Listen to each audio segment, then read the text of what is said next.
I'd like to speak in this webcast about the funding gaps. A lot of people have been made very aware that funding that comes from central government to the OIC is so much less than the other island groups get. But that's not the only funding gap there is for Orkney, because NHS Orkney also have less resource per capita coming into them. And the combination of these two things is something that if I was returned as an MSP, I would certainly work on. I'll start with the health board, because many people don't realise that NHS Orkney have had an historic debt which they are working their way through to try and get rid of. But that debt has hung around for years, and the people involved in NHS Orkney now were not the people who created that debt, because it's maybe more than 10 or 12 years old. So somewhere along the line I believe that there's a chance for somebody to go and find a way of getting that cancelled, which would leave NHS Orkney in a much better position. The council funding is much more complex.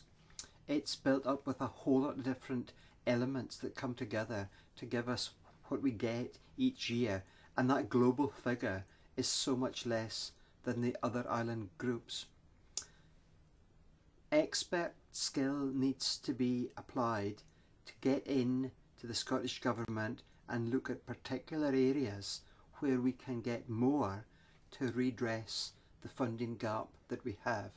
Some things have grown over the years, and the budget from central government hasn't grown equally to accommodate that growth in the service, and I think there's a number of areas where someone working in Edinburgh as an MSP would be able to go and get a better deal for Orkney. I really believe in fairness. I believe in looking for parity with other places. I believe in getting the best deal we possibly can. So I would work towards that. It's not an easy issue. It's not a case of going and banging on the table. It's a case of bit by bit finding the right thing, asking for the right amount at the right time to see Orkney put in a better position.